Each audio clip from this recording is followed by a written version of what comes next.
నమస్తే ఆంధ్రప్రదేశ్.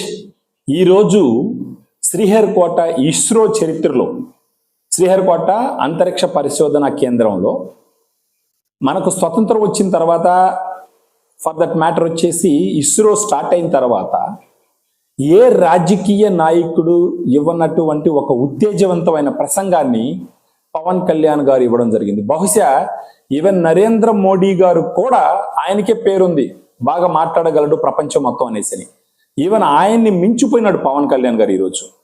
ఈవెన్ ప్రపంచంలో ఎక్కడ కూడా, ఈవెన్ మీరు అమెరికా తీసుకున్నా కూడా ఎక్కడ కూడా ఒక అంతరిక్ష పరిశోధన కేంద్రంలో ఒక రాజకీయ నాయకుడు, అంటే సైంటిస్ట్ మాట్లాడడం వేరు, ఒక మోటివేషనల్ స్పీకర్ మాట్లాడడం వేరు, కానీ ఇక్కడ ఒక రాజకీయ నాయకుడు మాట్లాడినటువంటి ఒక విధానం చూస్తే గనక ప్రతి ఒక్కరికి గూస్ బంప్స్ వస్తాయి. ఈవెన్ పవన్ కళ్యాణ్ గారిని అభిమానించినటువంటి వాళ్ళు కూడా ఆయన స్పీచ్ చూసిన తర్వాత ఆయన అభినందించకుండా ఉండలేనటువంటి సిచ్యువేషన్. బహుశా ఇలాంటి ఒక ప్రసంగం నేనైతే ఇంతవరకు చూడలేదు. ఒక అంతరిక్ష పరిశోధన కేంద్రంలో ఇలాంటి ప్రసంగం ఇవ్వడం మీరు కూడా ఎప్పుడు చూసి ఉండరు. దయచేసి ఈ వీడియో పూర్తిగా చూడండి. మీకు నచ్చిందంటే మన ఛానల్ సబ్స్క్రైబ్ చేయండి, షేర్ చేయండి, లైక్ చేయండి. పవన్ కళ్యాణ్ గారి ప్రసంగం గురించి మాట్లాడాల్సి వస్తే, ఆయన ప్రసంగం ఈరోజు చాలా కామెడీతో, మోటివేషనల్గా, ఇన్స్పిరేషనల్గా, మెసేజ్ ఓరియంటెడ్గా డిస్కషన్ నడిచిందనమాట. ఇక్కడ ఈరోజు అంతరిక్ష పరిశోధన దినోత్సవం, అంతరిక్ష దినోత్సవం రోజున పవన్ కళ్యాణ్ గారు శ్రీహరికోటలో, నెల్లూరు జిల్లాలో శ్రీహరికోట, ఇప్పుడు తిరుపతి జిల్లాది, శ్రీహరికోటలో ఉన్నటువంటి మన ఇస్రో పరిశోధన కేంద్రానికి సందర్శించడం జరిగింది. ఆయన చెప్పిన పాయింట్ ఒక్కొక్కటొక్కటిగా మాట్లాడుకుందాం, మీకే అర్థమవుతుంది ఎంత ఇన్స్పిరేషనల్గా ఉంటుంది అనేసి. ఆయన చెప్పిన పాయింట్, ఫస్ట్ ఆయన ఏదో మాట్లాడుతూ ఉంటే అక్కడ ఉన్న వాళ్ళందరూ చప్పట్లు కొట్టడం జరిగింది. దానికి ఆయన చెప్పినటువంటి ఒక చిన్న ఎక్స్ప్లెనేషన్, కంపారిజన్ చూసినారంటే ఆయనకి సెల్యూట్ చేయకుండా ఎవరు ఉండలేరు. అది ఎలాగంటే ఆయన అంటాడు, ఎవరో వేలేసినారనమాట డిస్కషన్లో. ఆయన అంటారు, వద్దు వద్దు, ఈ వేలలేయడము, ఈ చప్పట్లు కొట్టడము నాకు అర్హత లేదు తీసుకునేదానికి. బహుశా స్క్రీన్ మీద నేను హీరోగా కనపడచ్చు, కానీ ఒక సినిమా రెడీ అవ్వడానికి సినిమా వెనకాల కనీసం ఒక 200 మంది కృషి ఉంది. సో వాళ్ళెవరు కనపడనటువంటి హీరోలు, కనపడే హీరో నేను ఒక్కడనే. సో ఈ చప్పట్లు, ఈ వేలలు, ఈ అభినందనలు వాళ్ళకందరికీ చెందినటువంటివి. వాళ్ళెవరు లేకపోతే నేను హీరోగా కనపడేటటువంటి సిచ్యువేషనే లేదు అని చెప్పడం ద్వారా ఆయనకున్న నిరాడంబరత, తర్వాత తెర వెనుకాల పనిచేసేటటువంటి ప్రతి కార్మికుడికి ఉన్నటువంటి శ్రమని గుర్తించడం, దాన్ని చెప్పుతూ తర్వాత ఇస్రో గురించి మాట్లాడుతూ, ఈరోజు ఇస్రో ప్రపంచంలోనే ఒక గొప్ప స్థానంలో ఉంది అని అనడానికి కారణం నా ముందర కూర్చున్న మీరు అందరూ అని చెప్పడం జరిగింది. అంటే ఆయన ఒక చిన్న కంపారిజన్ చేసినాడు. నేను పవన్ కళ్యాణ్గా హీరోగా మీకు తెలుసు, కానీ నా వెనకాల పనిచేసినటువంటి 200 మంది పేర్లు మీకు తెలియదు. కానీ నేను అలా హీరోగా కనపడడానికి కారణం నా వెనకాల పనిచేసినటువంటి 200 మంది కార్మికులు. అదేవిధంగా ఈరోజు ఇస్రో ఇంత గొప్పదిగా ఉండటానికి, అంటే బహుశా రాజరాజన్ గారు లాంటి డైరెక్టర్ పేరు తెలుసేమో కానీ ఇంత గొప్పదిగా ఉండడానికి కారణం ఏంటంటే కంటికి కనపడని మీ హీరోలందరూ ఆయన ఏమంటే అన్సంగ్ హీరోస్ అని చెప్పడం జరిగిందనమాట. సో ఫ్రెండ్స్, ఇలా చెప్పడం ద్వారా ఆయన ఏం మెసేజ్ ఇచ్చినాడు? ఇలా చెప్పడం ద్వారా అక్కడ పనిచేసే చిన్న స్థాయి నుంచి పై స్థాయి వరకు ఉన్న ప్రతి ఒక్క మనిషి పెట్టినటువంటి ఎఫర్ట్స్ ఆయన కొని ఆడడం జరిగింది, అభినందించడం జరిగింది. ఇలా మాట్లాడడం ద్వారా అక్కడున్న ప్రతి ఒక్కరి ఆనంద బాష్పాలు ఆయన తుడిసినట్టు సిచ్యువేషన్ వచ్చిందనమాట. ప్రతి ఒక్కరిని అభినందించడం జరిగింది. So what an example, what an comparison. అది పవన్ కళ్యాణ్ గారికే సాధ్యపడుతుందేమో అని అనుకోవాలి. తర్వాత ఇంకొక చిన్న విషయం, ఆయన ఏమని చెప్పడం జరిగింది అని అంటే, మాట్లాడుతూ ఆయన అక్కడ ఉన్న విషయాల గురించి తెలుసుకోవడానికి ప్రయత్నిస్తున్నప్పుడు అక్కడున్న సీనియర్ పొజిషన్ ఉన్నవాళ్ళు, ఈయన వచ్చేసి ఈ విభాగానికి అధిపతి, ఈయన ఈ అడ్మినిస్ట్రేటివ్ ఆఫీసరు, ఈయన ఈ విధంగా పనిచేస్తారు అని చెప్పినప్పుడు పవన్ కళ్యాణ్ గారికి డౌట్ వచ్చి, సార్ వీళ్ళందరూ సైంటిస్టులేనా అని అడగడం జరిగింది. అప్పుడు ఆయన, వీళ్ళందరూ సైంటిస్టులు, బట్ అయినా కూడా ఈ అధికంగా ఉన్న వేరే విభాగాలు కూడా వాళ్ళు హ్యాండిల్ చేయడం జరుగుతుంది అని చెప్పడం జరిగింది. సో సో అప్పుడు పవన్ కళ్యాణ్ గారు ఒక మాట అన్నారు. మామూలుగా కార్పొరేట్ మనకు మామూలుగా అయితే ఇది నా పని కాదు, ఇది నీ పని నా పని అనుకున్నటువంటి ఒక కుసంస్కారం ఉన్నటువంటి ఒక వాతావరణంలో ఇస్రోలో పనిచేస్తున్న వాళ్ళు వాళ్ళకి ఇచ్చిన పనితో పాటు అధిక బాధ్యతలు నిర్వర్తించడం అన్నది వాళ్ళకి దేశం మీద ఉన్న భక్తికి నిదర్శనం అని చెప్పడం జరిగింది. అలా చెప్పడం ద్వారా ఆయన ప్రపంచానికి ఏమని మెసేజ్ ఇచ్చినాడు? ప్రతి ఒక్కరూ వాళ్ళకి ఇచ్చినటువంటి విధులే కాకుండా వేరే విధులు కూడా నిర్వర్తించడం ద్వారా ఓవరాల్గా ఒక గొప్ప విషయాన్ని సృష్టించడానికి ఉపయోగపడుతుందని చెప్పడం జరిగింది. తర్వాత ఇంకొక చిన్న కంపారిజన్ ఆయన ఏం చెప్పినాడు అంటే, ఇక్కడ ఇస్రోలో మీరందరూ సైంటిస్టులు ఎంతో కష్టపడుతున్నారు, ఎన్నో అపజయాలు ఎదుర్కొన్నారు, ఎన్నో విజయాల్ని అధిరోహించినారు, ఎన్నో శిఖరాలను అధిరోహించినారు. కానీ ఇది బయట ప్రపంచానికి తెలియట్లేదు, ముఖ్యంగా యువతకి తెలిసే అవకాశమే లేదు. అలాంటప్పుడు మీరే ఒక టెడ్ టాకో లేదంటే ఒక వేదికను క్రియేట్ చేసి ఇక్కడ మీరు ఎదుర్కొన్నటువంటి ఛాలెంజెస్ని, మీరు సాధించినటువంటి విజయాల గురించి మాట్లాడితే గనక మన దేశంలో ఉన్న యువత మొత్తానికి ఒక ఇన్స్పిరేషన్గా ఉంటుంది. ఆ యువతకు కూడా మీరు పడేటటువంటి కష్టము, మీరు సాధించినటువంటి గొప్ప విజయాలు తెలుస్తుంది. వాళ్ళు మన దేశం గొప్ప దేశం అని చెప్పేసి ఒక గర్వంగా ఫీల్ అవడానికి అవకాశం ఉంటుంది. ఈ యువకులందరూ కూడా ఇస్రోలో వచ్చి పని చేయాలన్న ఒక కోరికను మీరు క్రియేట్ చేసిన వాళ్ళు అవుతారు. సో దయచేసి ఇక్కడ మీరు పెట్టేటువంటి కృషి, శ్రమ, పట్టుదల, మీరు సాధించినటువంటి విజయాల గురించి ఒక బహిరంగ వేదికల్లో కానీ లేదంటే ఒక వేదిక క్రియేట్ చేసి అక్కడ మాట్లాడడం మొదలు పెట్టండి అని చెప్పడం జరిగింది. ఇలా చెప్పడం వల్ల ఆయన ఏం చెప్పొచ్చినాడు? ఇక్కడ మనం ఏమి చేసినా, ఇప్పుడు ప్రతి ఒక్కరూ ఏమి సాధించినా అది భవిష్యత్తులో యువత కోసం చెయ్యాలా. మనం పడే శ్రమంతా మన దేశ భవిష్యత్తు, మన దేశ యువత యొక్క భవిష్యత్తు కోసమే చెయ్యాలా అని మెసేజ్ ఇవ్వడం జరిగింది. అది కాకుండా మన దేశంలో ఉన్న యువతకి ఇచ్చిన మెసేజ్ ఏంటి అంటే, మన ఇస్రోలో చాలా గొప్ప విషయాలు జరుగుతున్నాయి, మీరు కూడా తెలుసుకోవాలి, ఇన్స్పిరేషన్ తీసుకోవాలి, మోటివేట్ అవ్వాలి. మీరు కూడా ఇస్రోలో వచ్చి భాగమయ్యి మన దేశాన్ని అంతరిక్ష పరిశోధనల్లో ఒక గొప్ప స్థానంలో తీసుకెళ్లి కూర్చోపెట్టాలి అని మెసేజ్ ఇవ్వడం జరిగింది. ఎంత గొప్ప ఆలోచన అండి! ఎంతమంది రాజకీయ నాయకులు ఇంత బ్రాడర్గా, ఇంత డీప్గా మాట్లాడగలిగిన అవకాశం ఉన్న రాజకీయ నాయకులు మనకి ఎంతమంది ఉన్నారు? ప్రస్తుతం గత ప్రభుత్వంలో కూడా చూసినాం ఎంతమంది ఈ విధంగా మాట్లాడగలిగిన ఒక శక్తి, తెలివితేటలు అవి ఉన్నాయి చెప్పండి. తర్వాత ఆయన ఏం చెప్పినాడంటే, చిన్నప్పటి నుంచి నాకు నేను పెద్దోడిని అయిపోవాలి, నేను డబ్బులు సంపాదించాలని ఆలోచన లేదు. నేను దేశానికి ఉపయోగపడాలి, నా దేశం కోసం పనిచేయాలి, నా దేశాన్ని ఉన్నత స్థాయిలో చూడాలి అని బలం నాకు చాలా గట్టిగా ఉండేది. బహుశా అందువల్లనే, కానీ ఎలా చేస్తారో నాకు తెలియదు, బహుశా అందువల్లనే నేను ఈరోజు దేశానికి సర్వ్ చేసే అవకాశం దొరికింది. సో నా కోరిక చాలా న్యాయమైంది, బలీయమైంది. కాబట్టి మన శక్తులన్నీ, విశ్వంలో ఉన్న శక్తులన్నీ నాకు సహాయం చేసి తీసుకొచ్చి ఇక్కడ పెట్టినాయి అని చెప్పడం జరిగింది.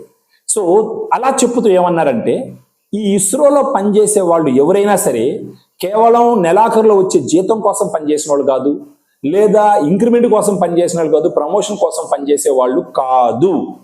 ఇక్కడ పనిచేసే వాళ్ళు భాషలకి సంబంధం లేకుండా, ప్రాంతాలకి సంబంధం లేకుండా, మతాలకి సంబంధం లేకుండా, కులాలకి సంబంధం లేకుండా, భాషలు వేరైనా, ప్రదేశాలు వేరైనా, మతాలు వేరైనా, కులాలు వేరైనా, ఇక్కడ పనిచేసే ప్రతి ఒక్కరూ, ప్రతి ఒక్క గుండె ఒకే ఒక కారణం కోసం పనిచేస్తుంది. ఆ కారణం ఏంటంటే, నా దేశం పైకి ఎదగాలి, నా దేశం ప్రపంచంలో గొప్పగా నిలబడాలి అన్న ఒక గుండె చప్పుడుతో పనిచేయడం జరుగుతుంది. కాబట్టే ఇస్రో ఈ రోజు ప్రపంచంలో ఉన్నత శిఖరాలని అధిరోహిస్తుంది అని చెప్పడం జరిగింది. అలా చెప్పడం వల్ల పవన్ కళ్యాణ్ గారు ఏమి మెసేజ్ ఇస్తున్నాడు సమాజానికి? అలా ఆయన చెప్పడం వల్ల దేశంలో ఉన్నటువంటి 140 కోట్ల మంది ప్రజలకి కులాలకు అతీతంగా, మతాలకు అతీతంగా, ప్రాంతాలకు అతీతంగా, భాషలకు అతీతంగా మనం అందరము మన దేశం గొప్పతనం కోసం పనిచేయాలి, మన దేశాన్ని ఉన్నత శిఖరాలకు తీసుకెళ్ళడానికి పనిచేయాలి, మనం అందరం భారతీయులం, మనలో ఉండేది రక్తం అంతా భారతీయ రక్తం, మనం అందరం ఒక్కటే అని ఒక గొప్ప సందేశం ఇవ్వడం జరిగింది. ఎంతమంది రాజకీయ నాయకులకి ఇలాంటి ఆలోచన విధానం ఉంటుంది చెప్పండి మై డియర్ ఫ్రెండ్స్. తర్వాత ఆయన ఇంకొక విషయం చెప్పడం జరిగింది. ఏంటంటే, నేను ఇక్కడే నెల్లూరులో చదువుకునేవాడిని చిన్నప్పుడు. శ్రీహరికోటకి వెళ్ళాలని కోరుకుండేది, కానీ రాలేనటువంటి పరిస్థితి. నేను కలలు కనేవాడిని. ఆ కళల్లో నాకు ఎలాంటిది వచ్చేదంటే శ్రీహరికోట ఎంట్రన్స్ దాకా వెళ్ళేవాడిని, అక్కడున్న మిలిటరీ వాళ్ళు, సెక్యూరిటీ వాళ్ళు నన్ను వెనక తోసేసేవాళ్ళు. అయినా కానీ కళ కంటూనే ఉండేవాడిని. అలా కళ కనడం వల్ల నా కళలో న్యాయము, నా కళలో వచ్చేసి నిజాయితీ ఉండడం వల్ల 40 సంవత్సరాల తర్వాత నేను ఇస్రోకు రావడం జరిగింది, ఇక్కడ మీ ముందర నిలబడిపోవడం జరిగింది. సో అలా చెప్పడం ద్వారా ఆయన ఏమంటున్నాడు, మనం గాన గట్టిగా కళలు కన్నాము అంటే, వాటి కోసం కష్టపడ్డామంటే దేన్నైనా సాధించవచ్చు అన్నటువంటి ఒక మెసేజ్ని అక్కడ పనిచేసే వాళ్ళకి ఇవ్వడం జరిగింది, మన దేశంలో ఉన్న యువకులకు అందరికీ ఇవ్వడం జరిగింది. అర్థమవుతుందా ఆయన ఆలోచన విధానం ఎలా ఉందనేసి? దానితో పాటు ఆయన చెప్పిన మరొక విషయం ఏంటంటే, మన ఏపీజే అబ్దుల్ కలాం గారు dreaming small aim is a crime అంటే చిన్న చిన్న కోరికలు కోరుకోవడము నేరం, పెద్ద కోరికల్ని కలగనండి, పెద్ద కోరికలకి చేరడానికి ప్రయత్నించండి, పెద్ద కోరికల్ని రీచ్ అవ్వండి అని చెప్పడం జరిగింది. ఇలా చెప్పడం వల్ల ఏం చెప్తున్నాడు ఆయన, ఇస్రో ఆల్రెడీ పెద్ద పెద్ద కోరికల్ని నిర్వర్తిస్తుంది, సాధిస్తుంది. అదేవిధంగా దేశంలో ఉన్న ప్రజలకి, దేశంలో ఉన్న యువతకి మీరు చిన్న కళలు కనద్దు, పెద్ద కళలు కనండి, ఆ కళలు సాకారం చేసుకునే విధంగా కష్టపడండి, ప్రయత్నించండి, మన దేశాన్ని కూడా గొప్ప ప్లేస్లో నిలబెట్టండి అని చెప్పడం జరిగింది. ఏ రాజకీయ నాయకుడు ఇంత మోటివేటింగ్గా మాట్లాడగలరో మీరు చెప్పండి. తర్వాత ఇంకొక విషయం, ఇంకొక గొప్ప సందేశాన్ని ఇచ్చినాడు ఆయన సమాజానికి. ఏంటనంటే, ఇది ఒక 4000 ఎకరాలు ఉన్నటువంటి ఒక ఐలాండ్, ద్వీపం. నేను హెలికాప్టర్లో వచ్చి దిగినప్పుడు చూస్తే మొత్తం అడవి కనిపిస్తుంది, కానీ ఎక్కడ శాటిలైట్స్ లాంచ్ చేస్తారు, ఎక్కడ బిల్డింగ్లు ఉన్నాయి అన్నది నాకు కనపడటమే లేదు. దిగిన తర్వాత చూస్తూ ఉంటే మొత్తం అడవి, ఎక్కడ చూసినా చెట్లు. ఈ విధంగా దీన్ని ఇలా డెవలప్ చేసినారు అని అంటే అది ఒక ఇస్రో వాళ్ళకే సాధ్యమైంది.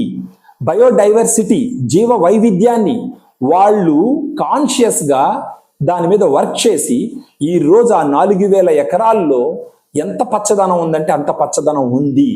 దీన్ని ఇస్రో చూసి, ఇస్రోలో జరిగినటువంటి ఈ ఒక మహత్ కార్యాన్ని చూసి దేశం మొత్తం ఇన్స్పైర్ అయ్యి మనమందరం కూడా అలా చెయ్యాలా అని ఒక మెసేజ్ ఇవ్వడం జరిగింది గ్రీనరీ గురించి. ఇంకొకటి, అక్కడున్న రాజరాజన్ గారు డైరెక్టర్ దిగంగానే పవన్ కళ్యాణ్ గారికి చెప్పిన విషయం ఏంటంటే, మిమ్మల్ని నేను పిలవడానికి 2 కారణాలు. ఒకటి, మీరు సైన్స్ అండ్ టెక్నాలజీ మినిస్టరు, రెండవది మీరు పర్యావరణాన్ని ప్రేమించేటటువంటి వ్యక్తి, అందువల్ల మిమ్మల్ని ఇక్కడికి పిలవడం జరిగింది అని చెప్పడం జరిగింది. సో పవన్ కళ్యాణ్ గారు ఇచ్చినటువంటి ఈ ప్రసంగం జాతి మొత్తాన్ని మేల్కొల్పే విధంగా, మన రాష్ట్ర యువతనే కాదు దేశంలో ఉండే యువత మొత్తం ఆలోచన విధానం పెరిగే విధంగా మాట్లాడడం జరిగింది. మధ్య మధ్యలో కొన్ని చెలోక్తులు కూడా విసిరినాడు ఆయన. నేను సైన్స్ అండ్ టెక్నాలజీ మినిస్టర్నే, కానీ మన దగ్గర ఫండ్స్ లేవు సార్, మీరే ఏదో రకంగా ఎదగాల అని చెప్పడం జరిగింది. ఇంకొకటి, ఆయన చెప్పిన ఒక మంచి ఉదాహరణ మన రాష్ట్రం ఉన్న ప్రస్తుత ఆర్థిక పరిస్థితితో కంపేర్ చేస్తూ చెప్పడం జరిగింది. ఏంటంటే, అపజయం ఎదుర్కొన్నటువంటి ప్రతి ఒక్క సందర్భంలో ఇస్రో మళ్ళా కష్టపడి ఎంతో శ్రమించి ఎవరు ఊహించినటువంటి విజయాన్ని సాధించడం మొదలుపెట్టింది. ఆయన ఏమంటాడంటే, ఈ ఇస్రో నుంచి ఇన్స్పిరేషన్ మనం తీసుకొని మన రాష్ట్రం కూడా ఇప్పుడున్నటువంటి ఆర్థిక స్థితిగతుల్ని అధిరోహించాలి, దానికి మన ఇస్రోనే ఒక స్ఫూర్తి ప్రదాత అని చెప్పడం జరిగింది. ఇలా చెప్పడం ద్వారా యువతకు ఒక సందేశం ఇవ్వడం జరిగింది. సో ఈరోజు పవన్ కళ్యాణ్ గారు మళ్ళా ఆయన స్పీచ్లో ఒకటి చెప్తూ, నేను ఇక్కడికి రాగానే ఈ మీటింగే సరస్వతీదేవి స్తోత్రంతో మొదలు పెట్టినారు, నాకు చాలా నచ్చింది, మనం నమ్మే దేవుడు ఇలాంటి పద్ధతిని ఇక్కడ అవలంబించడం నాకు చాలా బాగా నచ్చిందని చెప్పినాడు. తర్వాత కొన్ని సంవత్సరాల క్రితం ప్రపంచ దేశాలు భారతదేశం యొక్క అంతరిక్ష పరిశోధనలని హేళన చేస్తూ మాట్లాడినప్పుడు ఈరోజు మనం సాధించినటువంటి గొప్ప గొప్ప శిఖరాలను చెప్పుతూ అది మన భారతీయులకే సాధ్యం అయ్యింది అని చెప్పడం జరిగింది. మరొక విషయం ఆయన ఏం చెప్పడం జరిగిందంటే, ఇక్కడ పనిచేసేటటువంటి శాస్త్రవేత్తలు ఎన్నో రాత్రులు, ఎన్నో పగుళ్ళు, ఎన్నో సెలవు దినాలు వాళ్ళ కష్టాన్ని, పట్టుదలని, శ్రమని పెట్టుంటారు. బహుశా మీకు మీ పిల్లలతో గడిపే కాలమే చాలా తక్కువై ఉంటుంది, మీ కుటుంబంతో గడిపే కాలమే చాలా తక్కువై ఉంటుంది. అయినా కానీ మీరందరూ ఇక్కడ అంత స్ట్రాంగ్గా పనిచేస్తున్నారంటే మీకందరికీ దేశం మీద ఉన్నటువంటి ప్రేమ, మీకందరికీ దేశం మీద ఉన్నటువంటి అభిమానము, అలాంటిది ఉన్న వాళ్ళే ఇక్కడ ఇస్రోలో పనిచేయగలరు, అలాంటి వాళ్ళే ఈ ఇస్రో అభ్యున్నతికి కృషి చేయగలరు అని ఒక మెసేజ్ ఇచ్చి వాళ్ళందరూ పడ్డ కష్టాలని అభినందిస్తూ వాళ్ళు పడ్డ శ్రమని మర్చిపోయే విధంగా ఎంతో మోటివేటింగ్గా పవన్ కళ్యాణ్ గారు మాట్లాడడం జరిగింది. ఎంతమంది రాజకీయ నాయకులు ఇంత పరిపక్వతతో మాట్లాడే అవకాశం ఈ రోజుల్లో ఉందో మీరు చెప్పాలి ఫ్రెండ్స్. గత ప్రభుత్వంలో కనీసం ఒక్కరిని చూపించింది ఇంత ఎమోషనల్గా మాట్లాడగలిగిన తెలివితేటలు ఉన్నవాళ్ళు. మళ్ళా పవన్ కళ్యాణ్ గారు ఇంకోటి ఏం చెప్పినారంటే, మీకందరికీ నేను ఒక ఎంపతి చూపించగలను, అంతకు మించి నేనేం చేయగలను, మీకు నాకున్న స్థితిగతులకి నేను ఏమి సహాయం చేయగలను, ఎంత చేసినా తక్కువే, కానీ మీకందరికీ నేను ఒక ఎంపతి చూపించగలను. సో ఆయన ఆద్యంతం ఆయన ప్రసంగం ఎలా జరిగిందంటే గూస్ బంప్స్ అండి. అంటే ఎంతో నిరుత్సాహం నిత్యజంలో ఉన్నటువంటి వాళ్ళు కూడా ఆయన ప్రసంగాన్ని విన్నప్పుడు 100 ఏనుగుల బలంతో 1000 ఏనుగుల బలంతో లేచి మళ్ళీ పని చేయగలిగినటువంటి మోటివేషన్ ఇచ్చే విధంగా పవన్ కళ్యాణ్ గారు మాట్లాడడం జరిగింది. బహుశా అందుకే పవన్ కళ్యాణ్ గారు ఆయన ఒక ప్రత్యేకత ఉంది.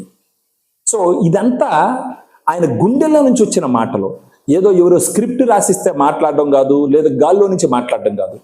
ఆయనకి దేశం మీద ఉన్న మక్కువ, ప్రేమ, రాష్ట్రం మీద ఉన్న అభిమానం, ఇవన్నీ ఆయన దగ్గర అలా మాట్లాడే విధంగా చేసినాయి. ఎంత నిరాడంబరత, ఎంత మోటివేషనల్ స్పీచ్, ఎంత ఇన్స్పిరేషనల్ స్పీచ్, ఎంత అభిమానం, ఎంత ప్రేమ, ఎంత నాలెడ్జ్, ఇవన్నీ బహుశా పవన్ కళ్యాణ్ గారికే సొంతం. ఖచ్చితంగా పవన్ కళ్యాణ్ గారు మీకు ఒక నమస్తే అండి, మీకు ఒక నమస్కారం. మీలాంటి నాయకుడు మా ఆంధ్రప్రదేశ్లో ఉండడం, మా భారతదేశంలో ఉండడం మేము చేసుకున్న అదృష్టం, ఇది మా పుణ్యం. మీరు ఇదే విధంగా ప్రజానీకానికి సేవ చేస్తూ 10 కాలాల పాటు మన తెలుగు ప్రజల అభ్యున్నతి కోసం, మన భారతదేశం గొప్పతనం కోసం పనిచేయాలని కోరుకుంటూ, ఆ దేవుని ప్రార్థిస్తూ మీకు అన్ని శక్తులు ఇవ్వాలని కోరుకుంటూ ఈ ప్రసంగం ఇంతటితో నేను ముగిస్తున్నాను. దయచేసి ఇది మీకు నచ్చితే చూసిన వాళ్ళు ప్రతి ఒక్కరూ సబ్స్క్రైబ్ చేసుకోండి, షేర్ చేయండి, లైక్ చేయండి. జై హింద్, జై పవన్ కళ్యాణ్ గారు, జై ఆంధ్రప్రదేశ్, జై అమరావతి.